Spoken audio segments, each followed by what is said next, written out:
Sanmonani Dumelang Sinchao. My name is Judicious Masuku, and I am happy ukuthi siphindze sahlangana kule ngqubo yami. Welcome to Navigating the Streets of Life with Judy. On this channel, hey guys, don't mind if nibona ngathi umlomo wami awukho right. I've got mouth ulcers. I've been struggling with this since a young age. Okay. On this channel, I share about my life experiences, the good, the bad, and the in-between. And today is one of those days where I just share about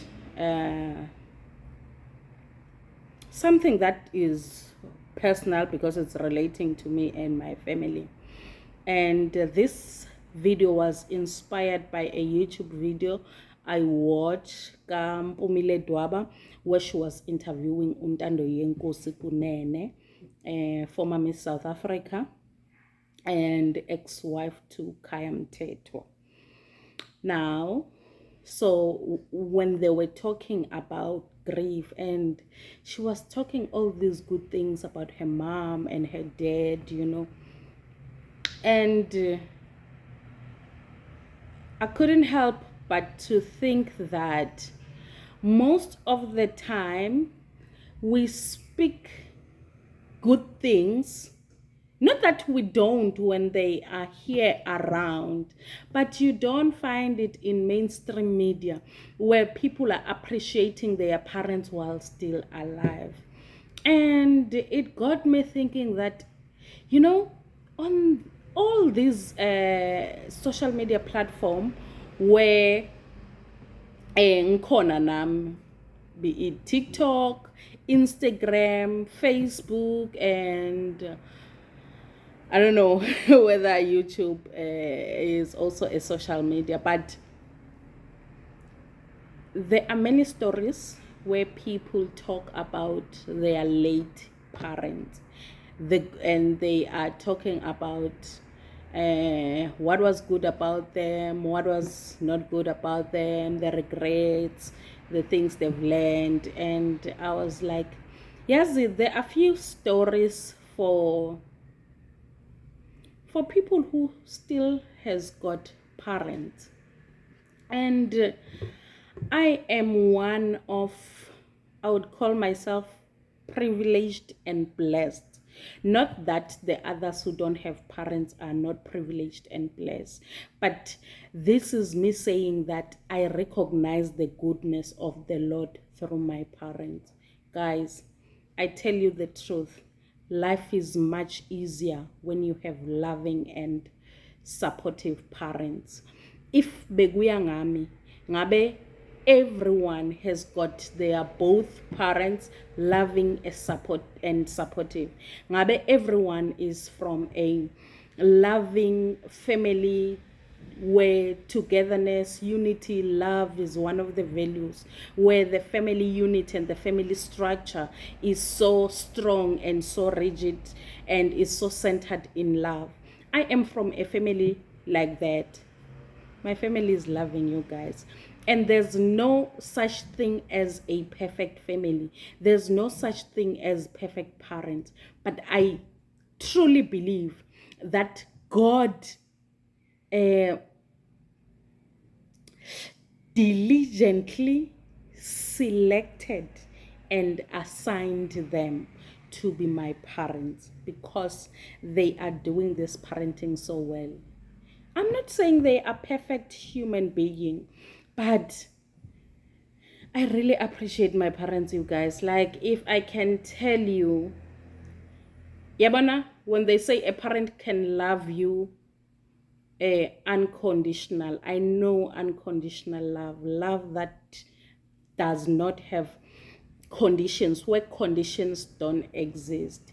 And to tell you the truth, I'm from a family of 6.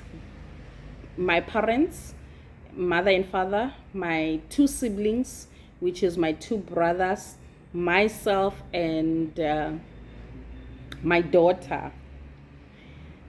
And I happened to be, I don't want to call myself the black child of the family, but I happen to be the not so good as compared to I'm a very good human being. I'm a bliss to have as a child. I know my parents have said it, and I know my role. I know my place. So but I happen to be not so good as compared to my siblings, not because they said it. So I know, first of all, um I'm the last born, the only girl. And I got pregnant at a young age. I was in grade 11 when I got pregnant. And my parents were so devastated. So I found out that I was pregnant, and I knew that they were going to be disappointed. And also, I was getting pressure to not keep the child. But I think it was because of stresses of teenage, not that we meant it. And I was like, and there was a girl in my community who just died doing the thing I don't want to say. And I was like, not me, nope. So I remember calling my aunt, who's in Joburg, to ask me from my parents so that I can visit during December. I got pregnant in November, and I knew from then that I was pregnant, and we're approaching December holidays, and we're done writing the exams because I got pregnant during the times of exams. And I remember asking my aunt to request that I go visit in Joburg from my parents, because I was running away. I was hiding that I was pregnant. And guys, I went to Joburg. When I got to Joburg, I told my youngest aunt, which is the sister to my mom, the last born. And she told everyone. She told my other aunt, who was old, and I was scared to tell her. And then my aunt was also scared, so they called my other aunt, copies. She's a nurse, and she's understanding, and she's matured. And she was the one who delivered the news to my mom. And I remember my mom calling so devastated, like akhulumela phansi, and was like, Judy unjan. I was like, ngiyaphila mom. But umit. And I said, yes. Yebo ma. Who's the father of the child? I told him the father of the child. He knew him because she was teaching. My mom is a teacher. She was teaching him. And she asked me, Naumbuta Utsin. I said, she wants me to do this thing. And my mom was like, don't you dare. Don't you ever. If you decide to do that, don't come back here at home. And I was like, I'm relieved. As long as I am okay with my parents, everything is great and sharp. And that's one of the events. I got pregnant at a young age, and my parents were so understanding. I remember coming back thinking they were going to scold me, they were going to not talk to me, and because they never called during the holiday. Like, that was the first and the last time I heard from my mom during the holiday. But when I came back home, beginning of the year, I knew very well, say I'm not going back to school, because I was in grade 11. I was going to go to grade 12 the following year. But in my school, when you were pregnant, at that time, we were not allowed to go to school. So I knew that I was going to stay at home anyways. And when I came back home, there was no one. I went to my room, I slept. And I remember my father was not at home. He went to my uncle's house, his brother's house, to stay for a week. And my mom came back, and it was like, Kunjani. We started talking and everything. He never mentioned Indo, you're pregnant. And she was like, how do you feel and all that. Like, everything was okay. And then I was like, Thank God. And she invited me to go and sleep with her. So for the duration of the time when my father was at my uncle's place, we slept together in their room. It was okay. Like, guys, she was so supportive. She was loving me. She accepted me, never even once scolded me. And then, fine. Now, I was waiting for my father when he comes back, you know.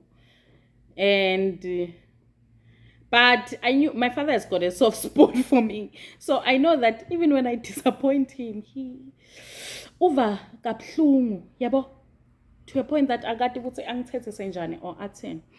And my father came back, you guys, never mentioned a thing. Like my pregnancy was not a good one. So Bengula, yo, it was hectic. And I would hear my father is like a straight person. So into ikhuluma njengoba injalo athi when I'm sick athi shukela umnanzi na umuhla mara inyongo ayisimnanzi. I don't know how to translate this.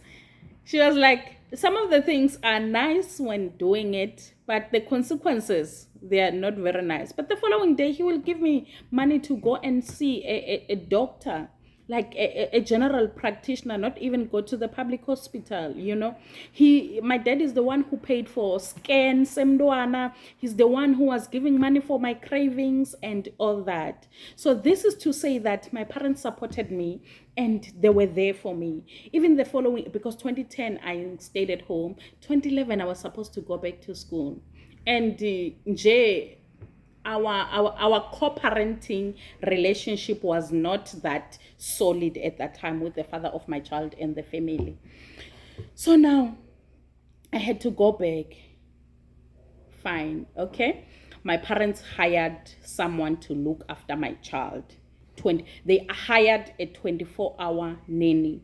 So I go and mntwana ngimlanza nanginesikhathi because I was doing grade 12. I remember even first term I failed, you guys. I'm someone who has never repeated a grade, never failed at school, but first term of grade 12 I failed. I failed the term. And I was so down, my self-esteem, you know, when you go back at school, you were this child who was fly, self-esteem la, and now you are back as a mother. You can't relate very well with the people. And mind you, I got pregnant it was a new school. I arrived in the school in April, and I got pregnant in November. Then the following year, I did not go back to school. And now I have to go back to school and be friends with the previous group of which I did not know them. But fine, adjusting was hard. I remember my parents, I was so attached to my child because remember I delivered him the previous year, and we're used to staying together. And I remember after first term, my parents saw, they noticed that things were not going well for me, and they sit me down. They told me, okay, fine, this happened. Things happen in life. Now you have to pick yourself up and make sure that the future is not defined by this. This is part of your experience, but your future should not be defined by this. This should not dictate your future. And I was like, okay, cool. I went back second term. At least my marks improved, and yeah, but they were not good third term. So my marks kept on improving. Not so great, but yeah, we thank God we made it. That was the first event. And also, many times where my parents showed like their support, their unwavering support is like, oh my goodness, I am so blessed. And now I started working, and I was reckless with money. I was not good with money, and yeah, things were not good. My parents rescued me. They rescued me. Even Jay previously, I mean, like few months ago, things were not okay. And even when I was depressed, when I was depressed, I did not reveal it to them. They stay far in another seat, I stay in another seat, so I did not reveal to them. And now when I revealed it to them, they were so heartbroken, they were so devastated, and they were like, we are your parents, you should come to us whenever. This is home. Home is where you are supported wholeheartedly. Home is where you are accepted for who you are. And whatever that you are going through, we are going to work it through as a family. We are here for you. And you guys, to tell you, that was a burden, like off. So there are still good parents, and I so wish we can give them their flowers as while they silungu naso siyahlupha. I wish we can give them their flowers while they can still smell them. So this is me saying that yes, there are many people sharing their bad experience, not not having supportive parents who are alive, but it's like they are not alive, and you know.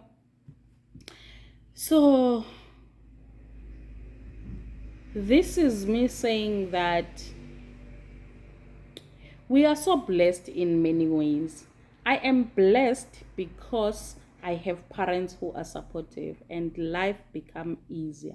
Life is much easier for me as compared to my cousins who have one parent, others they don't have parents. I see their struggle, and I am like, some of the things they are going through, I was like, oh, I'm so lucky I have a mother. I'm so lucky I have, when I went to university, my mom took my child and they took care of her. And now I left South Africa. So when I left, my brother took over and he's staying with my child. He takes care of my child. And, supportive family members. So the blessings of the Lord are still visible. Not that everything is going smooth, but there are many things that we can be grateful for. Today, I am grateful for my family. I am grateful for my parents. I am grateful that my story is not like other people, and I so wish they also had the same experience I have. But our destiny are different. They require different experiences and different exposures. So maybe whatever that you are going through, or you not having parents, is what God has set up for you to lead you to your destiny. I remember this other time, like guys, I'm so close with my father. Like, we talk about everything, and we go on dates with my father. Sometimes when he wants things, he goes with me. I can choose for him, like when he wants a laptop, or and I like we are so close. So this other time, begangikhapile ngiyoservice imoto. I'm from Komazi, so usually igarage lethu, we don't have a service ntontoni enkomazi, so we take our cars to Nelspruit, and we went there. I remember we went and we went shopping, we went eating, so we got there in the morning, we had breakfast, just the two of us, and we had lunch, and we went back to the garage. It was in December, many cars, they were not done, and we were sitting there, and everything, and this lady was like, okay, we're talking, me with my father, like talking. And then we decided to go outside and we'll sit under the tree. And talking. So this lady came to sit next to me. And she was like, I thought, you're pale as spice. I thought he is your boyfriend. And I was like, no, he's my father. And he's like, you are so lucky. Bye. Oh! No, all right, okay, I pay. And she was like, you are so lucky to have a father like that you go on dates with. And I was like, no, we did not come for a date. We like, unkaphile kuyoservice imoto. And she was like, yo, you are so blessed. I so wish I had the same experience. Now I have both parents, but I'm scared of my parents. Even sitting together, like on a round table having dinner, it's like a strangest thing. I don't feel comfortable. I know now that I'm old, they want me to open up and be comfortable, but we never had that. We never had that relationship. So, makhaya kafani, tibusiso tethu atifani. Asimbonge uNkulunkulu ngaloko lasinike kona. And sizame ngato tonke tindlela ukuthi si-recognize. Oh, okay. Sekufuna ngiye eklasini ke. Hooray! Okay. Thank you so much, guys, for staying until this far. I will see you on my next upload. Bye.